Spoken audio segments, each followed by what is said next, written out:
इस कहानी की शुरुआत में हम रोबोट्स की आर्मी को देखते हैं जिन्होंने इंसानों के खिलाफ लड़ाई छेड़ दी थी।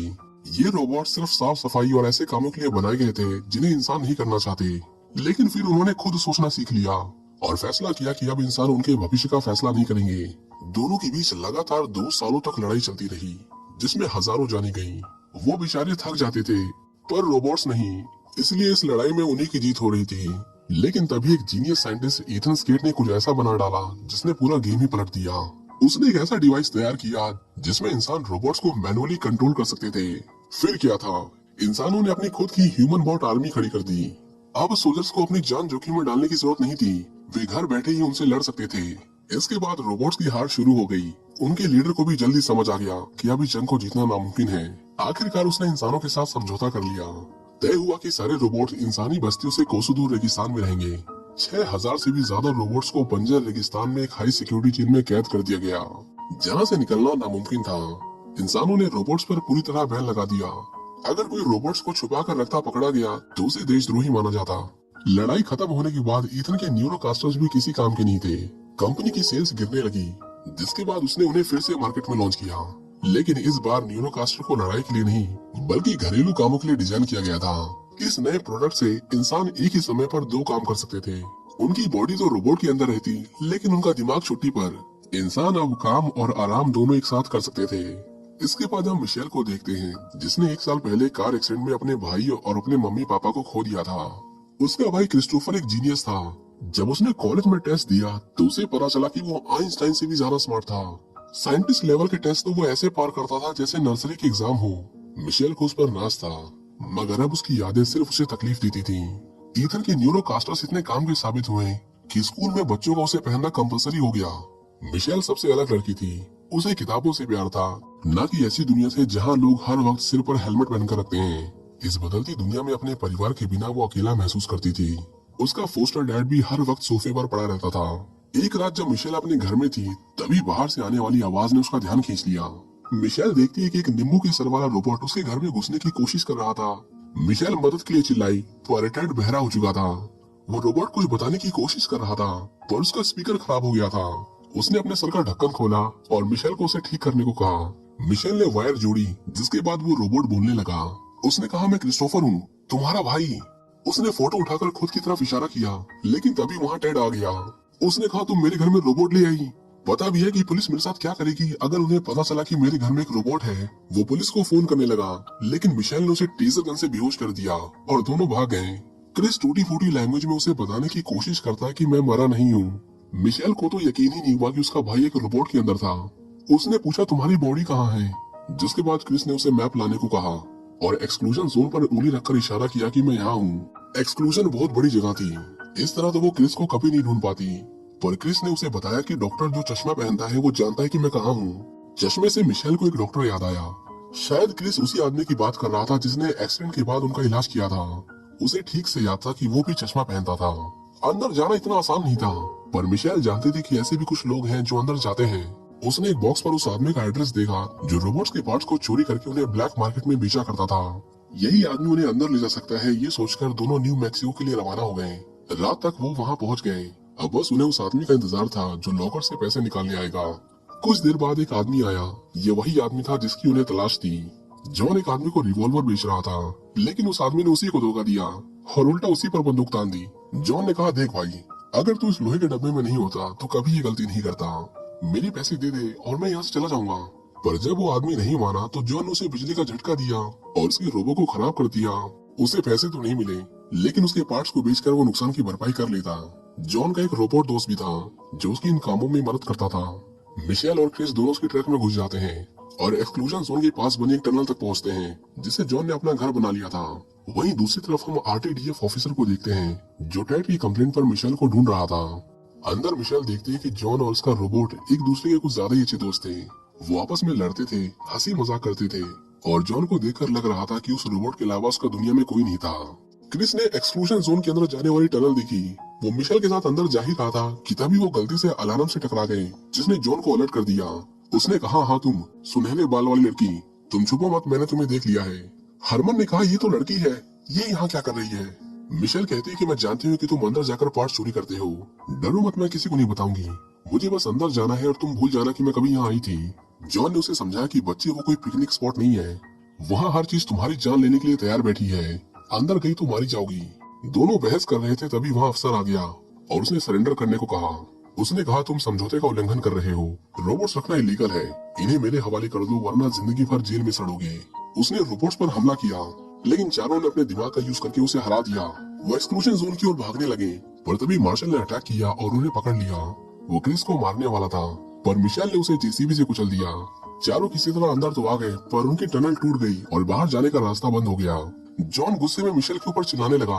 उसने कहा तुम्हें पता भी है कि तुमने क्या किया है, जरा देखो इस जगह को, अगले 10 साल तक भी चलते रहे तब भी दूसरी टनल तक नहीं पहुंच पाएंगे। वो बच्चों की तरह रोने लगा पर हरमन ने उससे कहा कि रो मत यार, एक न एक दिन तो हम पकड़े ही जाते। अब जब पकड़े ही गए हैं तो इस लड़की को फॉलो करते हैं, ये अंदर आ सकती है तो इसके पास बाहर निकलने का प्लान तो होगा ही ना। वहाँ उनका एक दूसरा गैराज भी था जिसमें जॉन चोरी का माल छुपा कर रखता था। उसके पास एक बड़ा मैकेनिकल रोबो भी था पर दिक्कत ये थी कि उसमें सिर्फ एक आदमी के बैठने की जगह थी। हरमन उन्हें अकेला नहीं छोड़ना चाहता था, जिसके बाद उसने सभी को वैन में बैठाया और उसे कंधे पर उठाकर आगे बढ़ने लगा। जॉन कहता है सही है तुम्हारे पेरेंट्स मर गए, कम से कम उन्होंने तुम्हें निराश तो नहीं किया। मिशेल सोचने लगी कि ये आदमी किसी के माँ बाप के बारे में ऐसा सोच भी कैसे सकता है। उसने कहा तुम शुरू से ही इतने घटिया थे या बाद में बने, जिसका जॉन ने जवाब दिया देखो यार सब तुम्हें दुख देते हैं, मेरा फंडा सिंपल है, पैसे कमाओ और भागो। मिशेल ने पूछा तुम तो सोल्जर थे ना, तुम्हें तो रोबोट्स को मारने के लिए ट्रेन किया गया था, तो तुम दोनों दोस्त कैसे बने। जॉन ने उसे बताया कि लड़ाई के बीच में मुझे बहुत चोट लगी थी, सबने मुझे मारने के लिए घेर लिया, मुझे लगा कि ये मेरा आखिरी दिन है, पर तब ये कंस्ट्रक्शन रोबोट ने मुझे उठाया और वहाँ से दूर ले गया। जब लड़ाई खत्म हुई तो आरटीडीएफ ने हमें ढूंढ लिया। मैंने उन्हें बताया कि ये बहुत अच्छा रोबोट है, इसे कुछ मत करना, लेकिन उन्होंने हमें मारने की कोशिश की। हरमन ने उस दिन भी मेरी जान बचाई और तब से हम दोनों भाग ही रहे हैं। वहीं दूसरी ओर हम ईथन को देखते हैं जो अपनी माँ से बात कर रहा था, पर तभी एक ग्लिच आता है और पता चलता है कि ये तो उसकी मॉम का डिजिटल वर्जन था। ईथन ने साइंटिस्ट से पूछा बार बार ये एरर क्यों आ रहा है, मेरा अगला प्रोडक्ट परफेक्ट होना चाहिए नहीं तो मेरी कंपनी बंद हो जाएगी। साइंटिस्ट बताते हैं कि क्रिस्टोफर जा चुका है, मतलब उसके दिमाग का दूसरा हिस्सा कहीं और है, इसलिए हम सभी चीजों को एक साथ सिंक नहीं कर पा रहे हैं। पता चलता है कि ईथन के सारे प्रोडक्ट्स का डेटा सेंटर क्रिस्टोफर का दिमाग था और उसी की वजह से ये काम कर रहे थे। ईथन ने मार्शल से कांटेक्ट किया और उसे कहा कि अपना न्यूरोकास्टर पहनो। उसे पहनते ही मार्शल एक वर्चुअल रियलिटी में पहुंच गया। ईथन ने कहा जिसे तुम ढूंढ रहे हो वो मुझे भी चाहिए, बदले में जो चाहो वो मिलेगा, पर उसकी शर्त है कि तुम उस रोबोट को मारोगे नहीं। मार्शल काम के लिए तैयार हो जाता है और अपने रोबोट को एक्टिवेट करके टनल से बाहर निकलता है। वहीं एक्सक्लूजन जोन में वो चारों चश्मे वाले डॉक्टर को ढूंढ रहे थे। जॉन को वहाँ एक बस्ती दिखाई देती है, लगता है उस जगह पर स्कैवेंजर्स ने हमला नहीं किया था।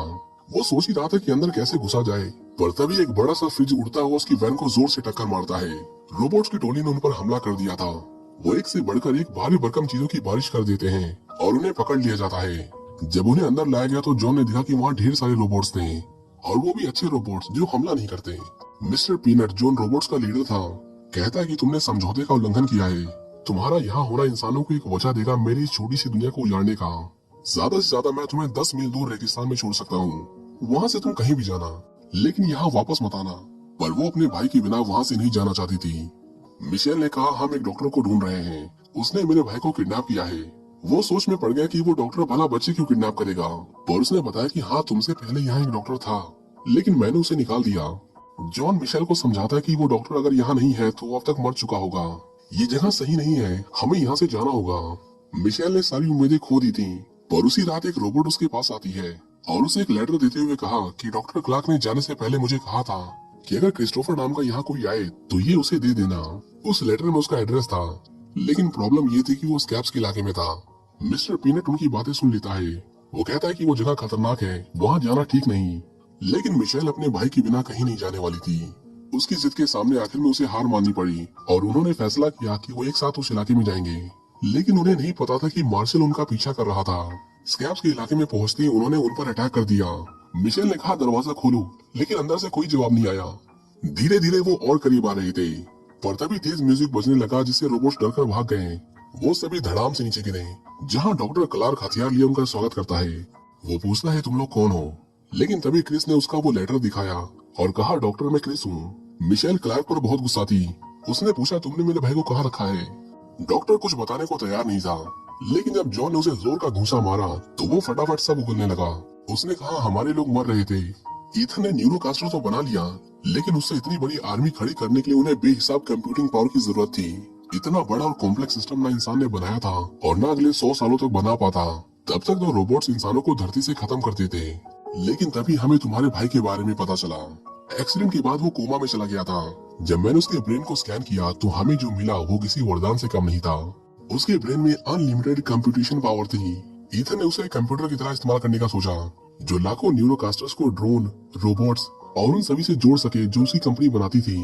उसकी बदौलत हमने लड़ाई जीती। लेकिन इंसानों और रोबोट्स के बीच शांति समझौता होने के बाद भी ईथन नहीं रुका। सब कुछ ऐसा ही चलता रहा। लेकिन एक दिन क्रिस कोमा से बाहर आ गया। मैंने ईथन को समझाने की कोशिश की कि अब हमें इस बच्चे को जाने देना चाहिए, लेकिन ईथन लालची बन गया था। इससे उसकी कंपनी बर्बाद हो जाती, इसलिए उसने मुझे मारने की कोशिश की। मैं किसी तरह वहाँ से बच निकला, लेकिन जाने से पहले मैंने क्रिस और बाहर के नेटवर्क के बीच एक छोटा सा कनेक्शन जोड़ा। उसी की बदौलत आज क्रिस तुमसे बात कर पा रहा है, लेकिन उसका शरीर ईथन की लैब में है। मिशेल ने कहा मुझे क्रिस के पास ले चलो, लेकिन तभी दरवाजे पर एक मेहमान ने घंटी बजाई। मार्शल ने उन्हें ढूंढ लिया था। वो उन पर हमला कर देता है और सभी अपनी जान बचाने के लिए भागने लगते हैं। मार्शल कहता है कि तुम रोबोट्स कभी नहीं सुधरने वाले। उसने मिस्टर पीनट को पकड़ा और उसके सिर को तोड़ दिया। डॉक्टर क्लार्क उन्हें बचाने के लिए मार्शल के सामने खड़ा हो गया। वो जानता था कि वो कितना भी बेरहम हो, लेकिन वो इंसानों को नहीं मारता। पर तभी ईथन ने गोली चलाई और क्लार्क को मार डाला। अपने फायदे के लिए उसका इंसानों को मारना मार्शल को बिल्कुल पसंद नहीं आया। लेकिन ईथन ने कहा जो कोई भी रूल्स तोड़ेगा उसका यही हाल होगा, फिर चाहे वो इंसान हो या रोबोट्स। उन्होंने क्रिस को पकड़ लिया और जिसने भी उसे बचाने की कोशिश की सब मारे गए। लेकिन तभी मार्शल का ज़मीर जाग गया। उसने इंसानों को बचाया और मिशेल को कहा घर जाओ बेटी, अब तुम्हारा यहाँ कुछ नहीं बचा। क्रिस को एक्सक्लूजन जोन से बाहर लाया गया। ईथन उसे वापस पाकर बहुत खुश था।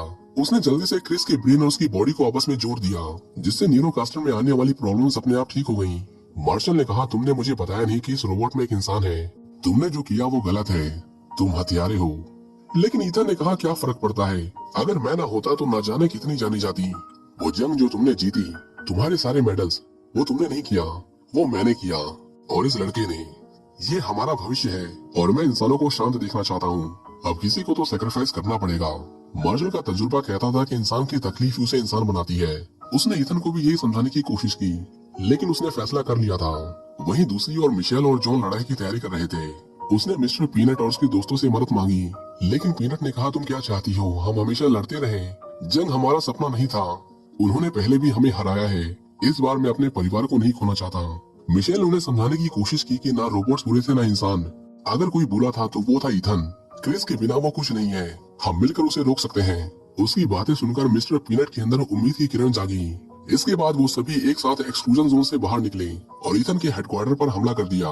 उनकी डिस्ट्रैक्शन का फायदा उठाकर मिशेल अंदर घुस गई। ईथन की आर्मी ने जॉन और उसके दोस्तों पर अटैक कर दिया। इसके बाद उन्होंने मिलकर उन रोबोट्स को ऐसा पीटा कि ईथन को उन्हें रोकने के लिए और रोबोट्स भेजने पड़े। कुछ रोबोट्स हरमन से चिपक कर सुसाइड बॉम्बर की तरह फट रहे थे, जिससे उसकी आर्मर को बहुत नुकसान पहुंचा।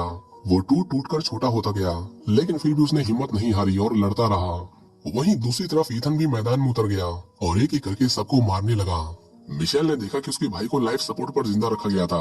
उसने उससे बात करने की कोशिश की, लेकिन उसे सिर्फ न्यूरोकास्टर से ही कॉन्टैक्ट किया जा सकता था। मिस्टर पीनट और मार्शल एक दूसरे के आमने सामने आए, लेकिन इस बार मार्शल ने हमला नहीं किया। वो कहता है आज मैं एक ऐसे इंसान से मिला जिसके अंदर रोबोट से भी कम इंसानियत थी। मार्शल अब और इस फिजूल लड़ाई का हिस्सा नहीं बनना चाहता था, इसलिए उसने खुद को डिस्कनेक्ट कर दिया। मिशेल ने जब खुद को क्रिस के ब्रेन से जोड़ा तो वो सीधा उस घर में पहुंची जहां उन्होंने अपना बचपन बिताया था। उसने क्रिस को यहाँ से चलने को कहा, लेकिन क्रिस ने कहा तुमने देखा है मेरा शरीर, वो इतना कमजोर है कि मैं नहीं बच पाऊंगा। ये सेंटर मुझे जिंदा रखता है, इसके बिना मैं खत्म हो जाऊंगा। वो कहता है मैंने वो हर चीज देखी है जो पिछले 2 सालों में हुई। मेरी वजह से मासूम लोग मारे गए, लोगों के परिवार उजड़ गए। वो जानता था कि ये जगह उसे और 100 साल तक जिंदा रख सकती है, लेकिन अगर वो जिंदा रहा तो इंसानियत खत्म हो जाएगी। मेरा मरना ही सही होगा और ये काम तुम्हें करना होगा। वहीं दूसरी ओर हार्मन को बहुत चोट आई थी। वो पूछता है तू अब तक जिंदा कैसे है मेरे भाई। जॉन कहता है जिंदा कैसे हूँ, मैं तुम्हारी वजह से जिंदा हूँ कमीने। हार्मन स्विच ऑफ होने से पहले कहता है बस यही बात कभी मत भूलना। मिशेल को आवाज आती है जल्दी करो मिशेल, हमारे पास टाइम बहुत कम है। जिसके बाद मिशेल क्रिस को गुड बाय कहती है और अपना न्यूरोकास्टर उतार देती है। उसने दिल पर पत्थर रखकर क्रिस का लाइफ सपोर्ट सिस्टम बंद कर दिया। उसके जाते ही पूरा न्यूरल नेटवर्क कोलैप्स कर गया। कनेक्शन टूटते ही सारे रोबोट्स खराब हो गए। दुनिया भर के न्यूरोकास्टर्स ने काम करना बंद कर दिया। लोग अपने अपने घरों से बाहर आए और उन्होंने महसूस किया कि उनके बगैर दुनिया कितनी सुंदर थी। वहीं दूसरी ओर जॉन हारमन के पास बैठकर बच्चों की तरह रो रहा था। जॉन ने कहा, तू मुझे हंसाया करता था, तेरे बिना मैं क्या करूंगा, अकेले मैं फिर से वही कमीने वाली जिंदगी जीऊंगा। तभी हारमन बाहर निकलता है और कहता है, बस कर, कितना रोएगा। जॉन उसे वापस पाकर खुशी के मारे झूम उठा, पर तभी उसे याद आया कि उसने तो कहा था कि वो नहीं बचेगा। हारमन कहता है, अरे ये कब कहा मैंने कहा था इस 8 इंच के मॉडल में आने के लिए मुझे स्विच ऑफ होना होगा। अब तुम्हें इमोशनल होकर सब सच उगल रहे थे तो इसमें मेरी क्या गलती। क्रिस के जाने के बाद दुनिया भर में खलबली मची हुई थी। सारी फ्लाइट्स कैंसिल हो गईं, स्टॉक मार्केट क्रैश कर गया, सड़कों पर इतने भयानक ट्रैफिक लगे कि सब कुछ रुक गया। मिस्टर पीनट चाहता तो अपने साथ हुए अत्याचारों का बदला ले सकता था, लेकिन उसने ऐसा नहीं किया। उसने ईथन को पुलिस को सौंप दिया। जैसे ही उसके एक्सपेरिमेंट्स की वीडियोस वायरल हुई, ईथन को हर चीज के लिए दोषी करार दिया गया। यहाँ तक कि रोबोट्स के साथ लड़ाई में भी उसी का हाथ था।